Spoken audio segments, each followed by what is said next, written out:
My fiancé's mother made me take a husband training course. When I graduated, my fiancé dumped me for being too perfect and needing a challenge. Now her new challenge is in jail for fraud, and they want me to bail him out. I'm going to tell this exactly how it happened, because if I don't get it out somewhere, I'm going to lose my mind. 3 years ago, I met Sarah at a friend's barbecue. She was funny, smart, and made me forget how to form sentences. First 6 months were perfect. She left sticky notes with dumb jokes on my coffee maker. She made playlists for my gym sessions even though she hated my music. She remembered my favorite snacks and stocked them in my pantry with little arrows pointing to where she'd put them. Then I met her mother, Linda. Linda ran a women's empowerment group called The Standard and had opinions about everything. At the first dinner at their house, she pulled out a notebook and started taking notes about my relationship philosophy. I laughed because I thought she was joking. She wasn't joking. Red flag number 1, ignored. 8 months later, I proposed. 2 days after that, Linda told me about a course her church ran called Husband Training. 6 months long, every Sunday. Essential skills for modern husbands. I said no thanks. I'm 32, lived alone since 19, and know how to be a functioning adult. Sarah called crying. Her mom was disappointed. If I really loved her, I'd invest in our future. I should have ended it there. But I was in love and stupid, so I agreed to check it out. First session was in a church basement. Folding tables, fluorescent lights, a whiteboard saying "Welcome future husbands." 4 other guys there, all looking like hostages. We exchanged numbers after the first session and started a group chat. We all knew it was insane, but we were all in the same boat. Fiancés whose mothers were in Linda's circle. Backing out meant risking the relationship, so we stayed, documented, and shared the worst parts. Linda and her co-instructor Patricia handed out binders. Thick ones with tabs. Module 1, Scheduling. We had to maintain shared Google calendars and get approval from our future mother-in-law before blocking off personal time. I had to send Linda a calendar invite for gym time. She declined it and said family breakfast is more important. The other guys just did it, nodding along, taking notes. I decided right there to finish the course and document everything. Because my gut was screaming this would blow up eventually, I started recording everything. Texas is one-party consent, so it's legal. But I made it obvious, put a voice recorder on the table. Linda asked what it was. I said I was documenting everything for reference. She loved it. Said they recorded sessions too for quality assurance. Perfect. Legal from every angle. Module 2, Financial Transparency. They wanted our bank passwords, for us and our mothers-in-law. For accountability, I said that's insane. They wrote resistant to transparency in red pen. I wrote the date and time in my notes.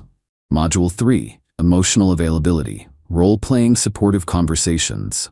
I got, your wife is upset because her mother criticized her cooking. What do you say? I said I'd tell her that her mother's opinion isn't the final word and she can cook however she wants. Wrong. The correct answer was, would it help if we invited your mother over so I can learn her recipes? I read that twice to make sure I wasn't having a stroke. Module 4, Conflict Resolution. The 3 strikes system. In any disagreement, you get 3 chances to state your case. If she disagrees all 3 times, you drop it and trust her wisdom. I asked what if she's factually wrong. Linda said, love means trust, not correction. Module 5, Social Boundaries. Wives can have male friends, go to happy hours, take weekend trips, all encouraged. But when I asked if husbands get the same, Patricia laughed. That's different. Women need support systems. Men need to provide stability. I wrote that down word for word. Meanwhile, something else had been happening. Around Module 3, Sarah started mentioning a new friend from tennis, Derek. By Module 4, she was going to networking events on weeknights, coming home talking about mindset and growth. I didn't think much of it at the time. I was focused on getting through the course. Module 6, Final Assessment. Plan a mock anniversary weekend with mother-in-law approval for dates, budget, activities, everything. I did it perfectly. 10-page binder, color-coded itineraries, backup plans. Linda held it up like Simba. This is a husband who gets it. I smiled and made a note of the date. 2 weeks later, graduation day arrived. Country club ballroom. Families, cupcakes, slideshow of stock photos showing men smiling while doing chores. Each guy gave a speech thanking Linda for making them better. My turn. Thank you, Linda and Patricia. This course definitely taught me a lot. It taught me what conditional love looks like, what manipulation disguised as standards sounds like, and that I'd rather be single than spend my life asking permission from my wife's mother to go to the gym. Dead silence. I recorded every single session, every ridiculous rule, every double standard, every time you told us that healthy relationships mean wives get freedom and husbands get supervision, legally, with everyone's knowledge and consent. I held up the certificate for everyone to see. Then I ripped it in half, then in half again. I walked to the trash can by the cupcake table and dropped all 4 pieces in. Sarah, I love you, but I'm not doing this. If you want a partner, call me. If you want a puppet your mom can control, find someone else. I walked out. Next morning, Sarah texted, "We need to talk." Coffee shop that afternoon. She looked wrecked. "That was humiliating," she said. "I embarrassed myself for 6 months. Yesterday I just stopped." Long conversation. She said her mom was trying to help. I said her mom was trying to control. Finally she said, "I need to think about things." 3 days later the text, "Sarah, I've been thinking. You did everything they asked. You became exactly what they wanted. And now you're too perfect. You proved you could be trained, and that's exactly what I don't want. I need someone with more edge, more challenge, someone unpredictable." I stared at my phone. So I'm being dumped because I completed your mom's training too well? If you really didn't want to do it, you should have said no from the start. The fact that you went along with it for 6 months just to prove a point feels manipulative. You cried and said I didn't love you if I didn't do it. I needed you to fight for US, not against my family. Your family was making me ask permission to go to the gym. You should have walked away month 1. That's not what I want in a husband. You're right, we're done. Best of luck with everything. A month later, my best friend Jake sent me a screenshot. Sarah on Instagram at a concert with a guy. Very coupley. Caption, "Finally found someone who keeps me on my toes." The guy was tagged. Derek. I clicked his profile. Holy shit. Bio, entrepreneur, mindset coach, unlock your potential. Posts about financial freedom and passive income. Gym selfies with motivational quotes. Pictures in front of luxury cars at dealerships. Screenshots of client testimonials. Every post. Boss mindset, millionaire lifestyle, invest in yourself. I scrolled back through Derek's Instagram. The earliest photo with Sarah was from about 5 weeks before my graduation, which would have been around Module 5 of the course. Some networking event at a hotel conference room. I remembered that night. She'd told me she was going to girls' night. She'd been seeing him for at least the last month of my training. Already planning her exit. Derek's recent posts were all about his mentorship program, $297 a month for Derek Success Academy, teaching wealth building through strategic investments. The website looked like 2003. Terrible design, vague promises, no specifics. 2 months later, Derek announced the challenge method. $5,000 up front, $500 a month after. Revolutionary mindset coaching meets financial strategy. Sarah shared it. "So proud of you, babe." 3 months after that, Derek got arrested. 11 p.m. on a Tuesday. Linda calling. I ignored it. She called again. Then Sarah. Then Linda. Text from Linda. "Please answer. Emergency." I called back. Derek's been arrested. Fraud charges. Sarah's devastated. Bail is $15,000 and we don't have that kind of cash available right now. Everything's tied up in the house and retirement accounts. The lawyer wants a $10,000 retainer just to take the case. And you want me to pay it. You have savings, I know you do. You're responsible with money. Sarah needs help, and I actually laughed out loud.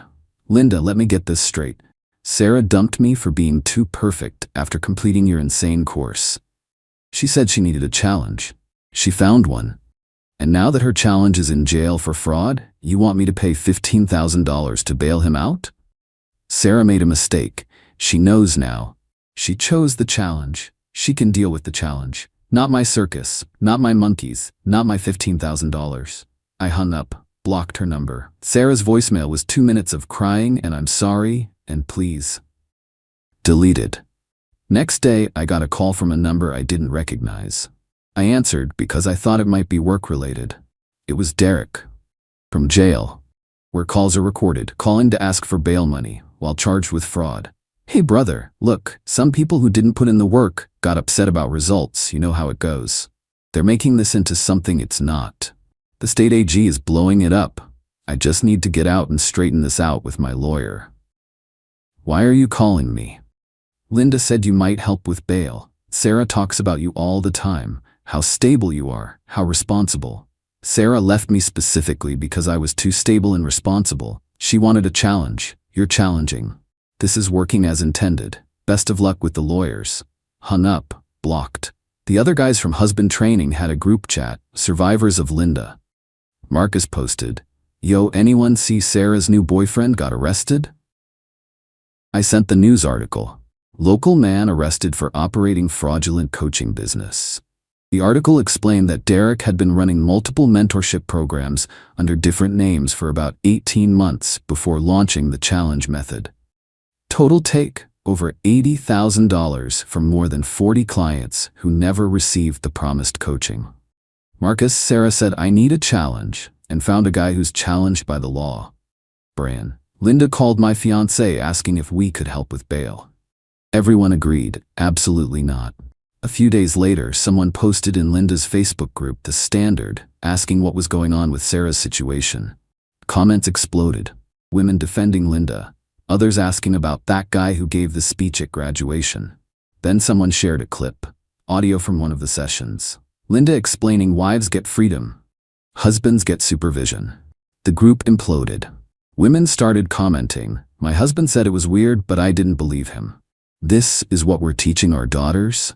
Linda tried damage control, but more clips leaked. The bank password module, the 3-strike system. The Standard fell apart within a week. Half the women left. Several apologized to their partners. Linda's church asked her to step down. 2 weeks after Derek's arrest, Marcus called. "Dude, you need to see this." Article, second arrest made in connection to fraud scheme. Sarah had been arrested. She wasn't just Derek's girlfriend. She was his business partner, managing the website, processing payments, recruiting victims from her mom's group. The DA's statement said Sarah had recruited at least 8 victims from her mother's social circle, using her trusted daughter of Linda status to get them to invest. According to prosecutors, both defendants worked together to defraud victims. This was a coordinated scheme. All those posts about starting her business journey, she was running a fraud operation. Linda called from a different number. Did you know Sarah was involved? No. I found out from the news. Both arrested. Bail is $15,000 for Derek and $20,000 for Sarah. I don't know what to do. Linda, I can't help you. If you just stayed together, this never would have happened. Are you seriously blaming me for Sarah committing fraud? She's 29 years old. According to the DA, she was an active participant. She recruited victims. She knew exactly what she was doing. Silence. Then quietly, "This is all my fault. The course, I pushed her to find someone exciting. I told her you were too safe. I'm sorry you're going through this, but I can't fix it. Sarah needs to face the consequences. Please, just the bail, I'll sell the house." No, hung up. Over the next year and a half, Derek took a plea deal after about 8 months. 3 years in prison, restitution to victims, 5 years probation. Sarah refused the plea, claimed she didn't know it was fraud, that Derek manipulated her. The prosecution had emails, financial records, texts where Sarah discussed how to handle complaints and how to keep stringing clients along. Trial lasted 3 weeks. Jury deliberated 4 hours. Guilty. 2 years in prison plus restitution and probation. Linda sold her house to pay for Sarah's defense and start paying victim restitution. The Standard disbanded. Husband training course dead. About a year after Sarah's sentencing, she sent a letter from prison. Short version. "I was awful to you. I let my mom control everything. I dumped you for the dumbest reason. Then I became a con artist. I understand now what I threw away. I'm sorry." Didn't respond. Linda sent a letter too. 8 pages, apologizing, real apology. Said therapy made her realize the Standard was about control, not empowerment. That she'd projected her own failed marriage onto everyone. "You were right about everything." Didn't respond to that either. But I kept the letter. I stayed single for about 6 months after Sarah's sentencing. Therapy. Figured out what I actually wanted. Processed everything. Then, I met Rachel at a bookstore. She couldn't reach a top-shelf book. I grabbed it for her. My hero, she said, dripping sarcasm. Instant love. We've been together for over a year now. Easiest relationship of my life. Her mom lives in another state and minds her own business. Rachel thinks the whole husband training story is insane, and your ex's mom ran a cult. We're moving in together next month. I still have all the recordings, backed up 3 places. Not planning to use them. Just a reminder that I'm not crazy, that my boundaries were reasonable. About 6 months ago, a victim's attorney contacted me, asked if I give a deposition about Linda's course. Several fraud victims had been in Linda's group. Attorney wanted to establish a pattern of manipulation. I provided time-stamped recordings of the key modules, the same recordings I'd made with everyone's knowledge and consent back during the course. The attorney said Linda's guilt-tripping and gaslighting tactics were the same methods Derek used in his scam. The civil case settled. Can't share numbers due to NDA, but Linda's paying restitution to victims for a very long time. And the settlement includes a clause: Linda can never run any relationship counseling or coaching program again. Ever. In writing. Legally dead. The attorney thanked me, said most people would have deleted everything and moved on. I told her I learned in Module 2 that documentation matters. The guys from husband training are all doing great. Marcus got married last year. His mother-in-law sat in the audience like a normal person. David's engaged to someone who thinks husband training is psychotic. Kevin and his wife went to real couples therapy, and they're expecting their first kid. Brian got married at a courthouse with 4 friends and 0 family drama. Sarah is currently serving her sentence. She'll be eligible for early release in about 6 months. Derek got out 4 months ago on good behavior. He's in a halfway house doing his probation. His social media is gone. The challenge method is dead. Linda works part-time at a library.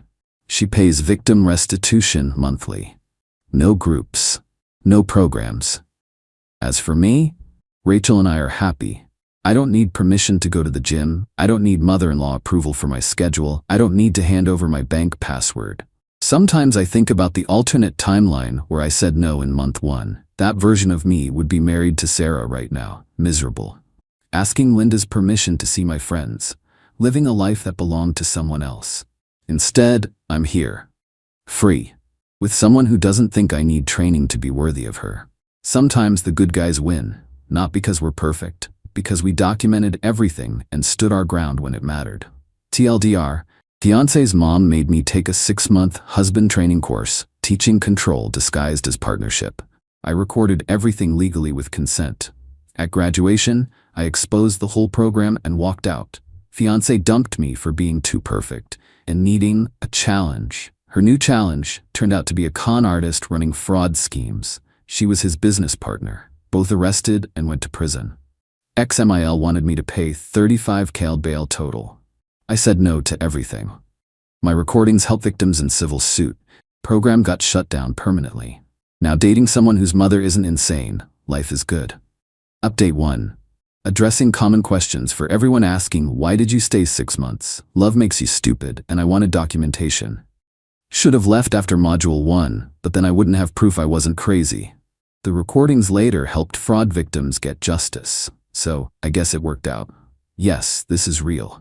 These programs exist in churches, relationship coaching, businesses, and controlling families everywhere. For everyone in the comments calling this fake, Google premarital counseling red flags if you don't believe me. Multiple people in the comments have shared similar stories. Rachel knows about this post and thinks it's hilarious. She also pointed out, I made myself sound way calmer than I actually was after graduation. She's not wrong. I may have rage cleaned my entire apartment that night while muttering about Google Calendars. Update 2. Timeline clarification. Since people are asking about the timeline and when Sarah started seeing Derek, Sarah started mentioning Derek around Module 3, month 3 of the course, but I didn't realize she was actually seeing him romantically until after we broke up. When I looked back at his Instagram after the breakup, the earliest photo of them together was from about 5 weeks before graduation, around Module 5. So she was overlap dating for at least the last 4 to 6 weeks of the course, while I was finishing my training. Looking back now, that's when she started coming home late from networking events and talking about mindset and growth. I was too focused on documenting the insanity of the course to see what was happening right in front of me. And yes, I later found out through Marcus that at least 2 other guys from our course also had their fiancés find someone else within a year of graduation. The program didn't just fail. It actively destroyed relationships by teaching women that control equals love and that men who stand up for themselves are insecure. My fiancée broke up with me for being too clingy after I supported her for 2 years while she found herself. She forgot that our entire life, from the apartment to the car, was in my name, and now she's living in her car, calling me non-stop. I am writing this the way I would tell it to a neighbor at the mailbox. No fancy language. Just what happened, in order, and why I did what I did. We start at the cafe where it popped, not the slow lead-up. The pop. She set it across a small, wobbly table near the window where the air conditioner rattled. Mid-afternoon, slow music, one barista wiping the counter with the same circular motion for 20 minutes. She tucked a strand of hair behind her ear and said she could not breathe around me. She said I was too clingy. I set my cup down exactly on the ring it had left earlier and slid a small envelope across the table. Inside was a spare key and a typed 1-page plan. The plan listed her items by room and shelf, gave 2 pickup windows across 2 days, and named the doorman who would hand her boxes to her at the lobby desk. It also said that if she no-showed either window and texted ship, the rest would be sent to her last confirmed address and the tracking number would be texted. She looked at the paper, looked at the key, looked at me. I did not make a speech. I told her I hoped she found whatever she was looking for. I said if she needed forwarding info, she could email the building office, not me. I stood, left a tip for a drink I did not finish, and walked out into a breeze that smelled like rain. I am not a detective. I am not a mastermind. I am a grown man with lines I do not move. I had set those lines in the first month we dated and never bent them. No contact with exes, no male best friends who get hours and secrets, and no subsidizing an adult's find yourself tour. Walls hold up a house. If that sounds cold, that's because structure has a temperature. Before she ever moved in, we both signed a house share license. Not a lease, a simple license. It spelled out no exclusive right of possession, no subtenancy, and termination on breakup. On termination, her access reverted to lobby only for 72 hours, with 2 pickup windows over 2 days, supervised by the doorman. Anything she authorized by text to ship would go to her last confirmed address. We both initialed each clause. She read it, laughed that I sounded like a contract, and signed. I saved the PDF and the photo of her signature, like I save receipts for appliances. I am not romantic about paperwork. I am practical about peace. That license is why the lock change later that evening was not some dramatic stunt. When she ended the relationship in writing, "We're done," sent in a text right after the cafe, and left the spare key on the table, the license terminated. Building policy required me to pull her fob access and rekey immediately. The doorman had the inventory, the boxes, the plan, and the ID check instructions. That is not revenge. That is compliance with a policy we both read out loud. If you want the slow fill before the pop, here it is without dragging it out. I met her 2 summers ago. Emily. She was bright and loud in a way that felt like a warm front rolling in. She oversalted pasta, laughed at herself when she burned toast, and made long walks feel shorter. I don't date for fireworks. I date for calm.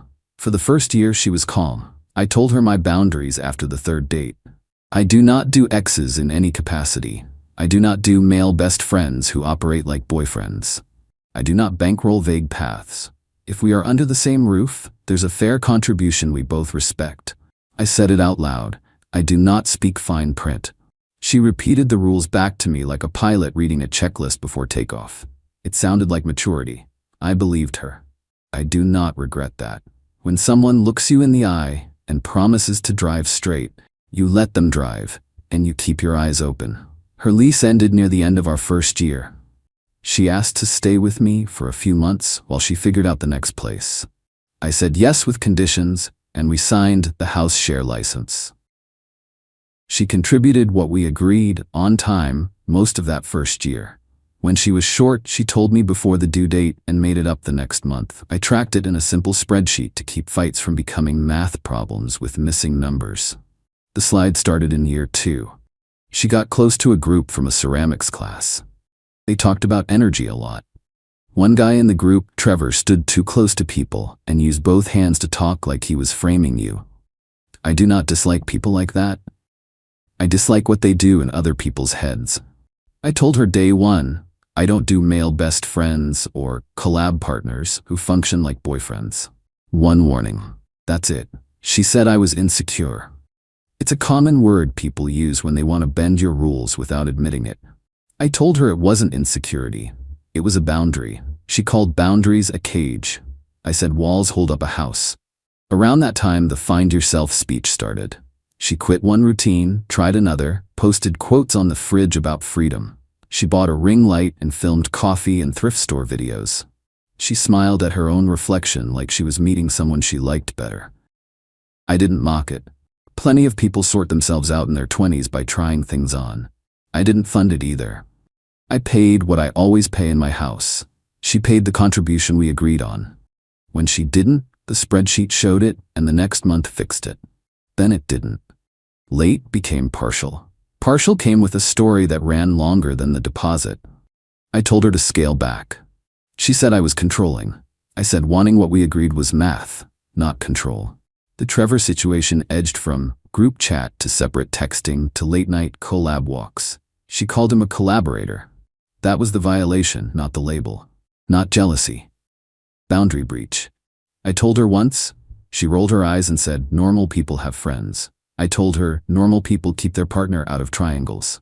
She pitched a month-long road trip with friends to find herself. I asked about funding. She said brand deals. I asked the numbers. She said she felt good about it. Vibes are not a budget.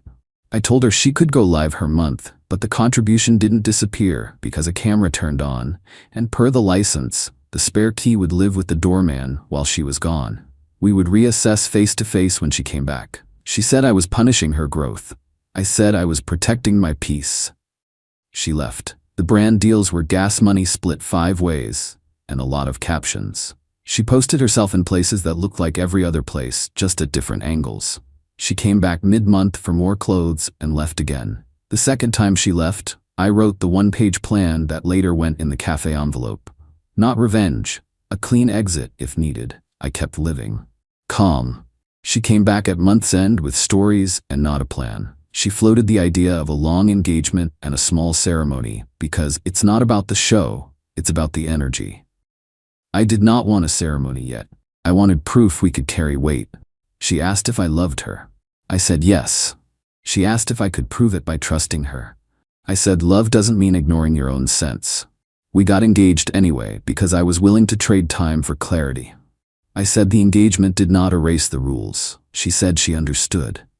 She posted a close-up of her hand and wrote about choosing the person who chooses you back. The likes poured in from people I would not recognize on the street. Things steadied for a stretch. Then she relabeled Trevor again as collab because he was in a group project. Late walks, soft voice in the hallway, low laughter. I do not do triangles. I reminded her of the one warning. She called me clingy. The only thing I had clung to was my boundary, so I slid the key and the typed plan across the cafe table and let gravity do the rest. At 5 that evening, the locksmith knocked. Per the license and building policy, once she ended it in writing and surrendered the spare key, her license terminated and I had to rekey. Both locks were changed. The doorman, 12 years in the building unflappable, had the inventory, the boxes, the plan, and the ID rule. I photographed every room with timestamps, not to post later, but because a camera and quiet evening are the cheapest piece you can buy. I laid out her items by the list: bagged toiletries, box shoes, folded clothes the way she liked them folded. Being done doesn't require sloppiness. I numbered each box and wrote the number on the sheet. 2 copies. One for me. One for the doorman. Pickup windows were set. Lobby only. The morning after, she texted she would come by after lunch to get her stuff. I replied with a photo of the plan and said I wouldn't be home. The doorman would handle lobby pickup. She said it felt cold. I don't answer feelings with paragraphs when logistics are on the table. I repeated the doorman's name and the window. She showed in the first window and picked up 2 boxes. The doorman texted 2 picked up, because I asked for that exact phrase. He said she tried to linger. He pointed to the line that said no loitering, lobby only. She pouted and left. She skipped the second window. She texted ship the rest then, in a dramatic flurry. On day 3, per the license and her text, I shipped the remaining boxes to her last confirmed address. Tracking went to her phone. She tried to call that evening to say we needed to talk like adults and that she deserved closure. Closure is something you give yourself. I owed her silence and I paid it on time. Her friends did the usual chorus. 2 of them posted vague messages about controlling partners.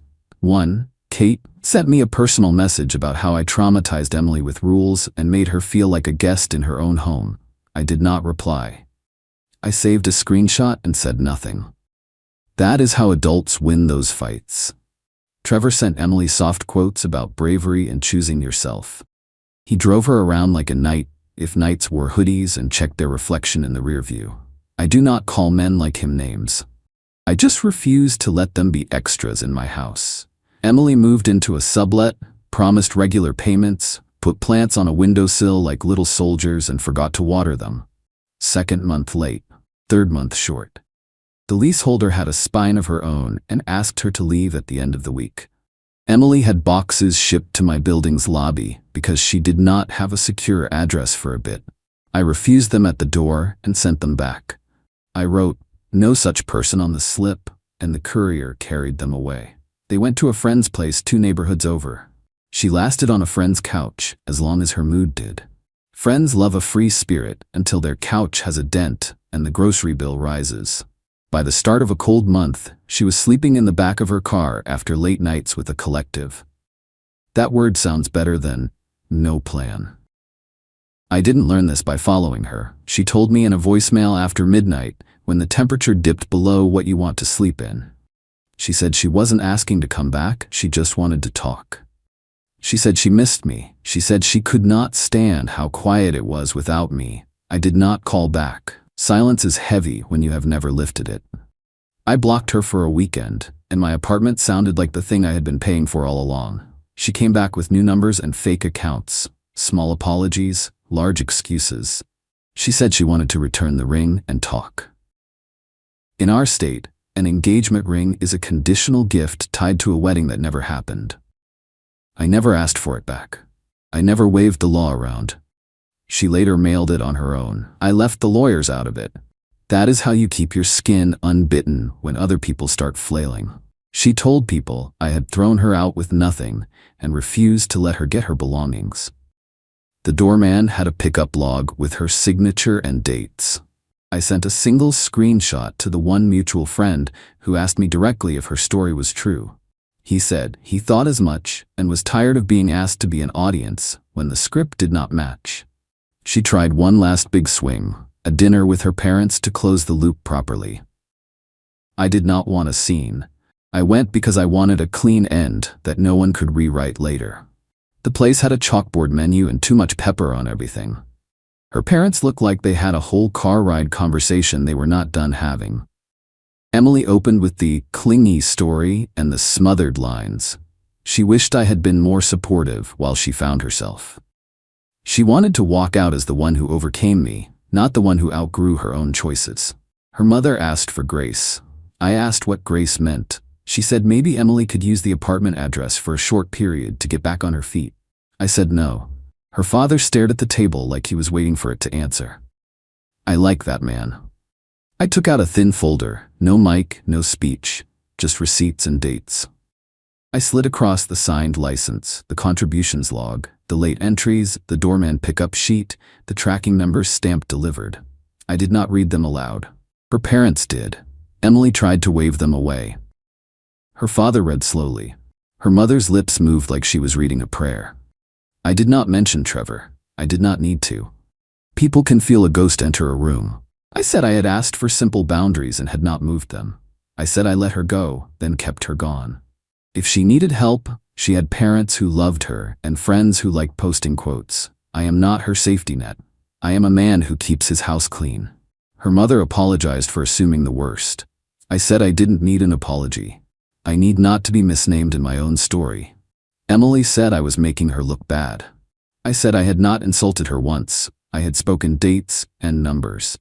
Her father said that was enough. He asked Emily to ride home with them. She refused and said she had to meet someone. She left with a stride that looked like confidence from behind and panic from the side. I paid for my own meal, left the folder with her father, and threw my receipt away at the door. That feeling of putting paper in a bin told me exactly how done I was. She tried a building complaint that I had locked her out without notice. The manager asked for her papers. She had none. He closed the file and attached the signed license and the pickup log. She tried a fake legal-looking letter asking me to reimburse shared household items, candles, cooking oil, little things that bleed into each other when you live together. It was signed with a first name only. I filed it in a folder labeled firewood and went to the gym. She tried a stunt at my workplace, pretending to drop off my mail. Reception logged it as an unwanted contact per policy and flagged security. HR noted the incident. That is how you do it. No shouting in the lobby, paper then policy. A week before Thanksgiving, she sat on her trunk near my building's back entrance, wrapped in a blanket, hat down to her eyebrows, breath fogging the cold air. The front desk camera picked it up, because that is its job. I did not call police. I had the doorman walk out with a calm voice and a rule sheet. He did not say her name. He did not say mine. He spoke building language, which is colder than any insult. She moved the car and texted one line, "I am sorry." I believe she meant it in the way people mean it when they finally see the bill for a meal they ordered while the music was loud. I still did not reply. The check does not go down because you say you did not taste the appetizer. 2 days later, she sent a long message that sounded practiced. She said she had never meant to make me feel small. She said she had loved the way our home felt, and could we talk? I sent one text. I hope you find what you're looking for. Take care of yourself. She sent 3 more lines like different keys in a lock. None fit. The messages stopped. There was a deposit I had down for a small room above a local place we had once considered for an engagement party. Brick wall, decent lighting, you could eat without shouting. I had never canceled it. The deadline to repurpose was 3 days away. My deposit, my email thread. The manager said I could use it for something else. I booked it for a quiet appreciation night for building staff and their families. No speeches, no Instagram stories, just trays that stayed warm and a cake that was the right amount of sweet. The doorman's daughter's shoes squeaked when she danced. The maintenance guy guarded a snack table like a lineman. The cleaning crew took brick wall photos like magazine covers. I left early and slept like a lawn that finally got rain. If you call that petty, fine. I call it neat. Turning a leftover into something clean. I saw her once in a grocery aisle near canned tomatoes. She looked tired around the eyes. She said hello. I said hello. She said she had been meaning to thank me for being civil. I told her I do civil for me, not for points. She said she was staying with a cousin and picking up shifts, and it was fine. The word hung there like a piece of lint. She asked if we could hug. I said no. I don't hug open doors. She nodded and left with 3 things in a basket, like a person trying to make a meal from a small plan. I picked the undented can and went home. A plain card came 2 weeks later. Not a text, not a thick, fake legal letter. A card with a drawing of a small house. Inside she wrote short lines. She was moving to a smaller town to stay with an aunt and help with a new baby for a while. She was saving for a place of her own by spring. She had started morning shifts, and getting up before dawn felt like punishment. Then like a gift. She was mailing back the ring because she didn't want to carry something she hadn't earned back. There was no question mark hiding behind a smile. I did not ask for it. She mailed it on her own. In our state, it's a conditional gift, but I didn't need to wave that around. I put the ring in the back of my desk next to a small key I no longer need. I don't throw everything away. Keeping a reminder where it can't hurt you is better. The last line in the card said, "Thank you for not letting me pretend." I will carry that one sentence longer than any apology. I didn't write back. There was nothing left to write. Update. 2 weeks after the grocery store. I got the card, the ring, and a quiet stretch of days where my apartment sounded like itself. I changed the pillow covers she liked and moved the chair I always wanted beside the window. Morning light crawled across the floor and onto my feet while I drank coffee. I didn't spill because my hands were steady again. I ate at my table instead of on the couch because the table was mine. I took down the string of photos in the hallway and boxed them with the rest. I did not damage them. I added one sentence to an email to the building office. Please keep her off the intercom list permanently. They replied with a one-word confirmation and attached the building record that already had her set as license terminated, lobby only, completed. She tried once more from a new number with the line, "Can we meet for coffee and talk?" I did not go back to the same table in the same cafe to let her give me the same speech. I looked out the window at the morning and decided not to change a good day's shape. Final update. A month later, people ask for revenge. They want an explosion. The one I carry looks quiet. It's the lease with my name on it and a lock that opens for me and not for a scene. It's the car that starts for the person who keeps title, registration, and insurance current. It's a calendar that doesn't slide for someone who treats dates like pillows. It's a doorman who nods because I kept my rules and never asked him to clean up my chaos. It's HR's little note in a file that says unwanted contact, resolved. It's that folder that held the license and the log and the tracking numbers doing more than any speech ever could. It's a small room with a brick wall that fed the people who keep my building upright instead of feeding a story that did not. If you want flashier, I don't have it. I have lines I said out loud early, a license we both signed, and the discipline to follow what we both initialed. I have the relief of painting inside my own edges. I have a plant by the window standing on its own because I packed the soil down with my fingers until it held shape. I have a phone that lights up less and a day that fits me better. I have the kind of quiet that is not empty. It is a clean floor under my feet. If you are the man reading this who sees pieces of himself in these lines, write your rules down, even if only in your head. Tell them early. Enforce them when they bend. Do not argue for weeks. Do not be cruel. Do not be soft where it matters. Use paper. Use the lobby. Use the word no without apology. When someone calls you clingy for holding the line, let the name slide off because it does not match the surface. Change the locks when the license ends. Keep the pickup windows. Ship what they authorize. Save the screenshots. Walk through your home and notice the quiet. Sit in your window chair. Drink your coffee. Don't spill it. Your hands will be steady soon enough. She said I was clingy. The last time my phone lit with her name, it lit while I was replanting a small fern. I let it ring and went back to the plant. The soil felt cool and clean. I pressed it down until it held. The fern stood without leaning on the glass. That looked like something that could stand on its own. That is all.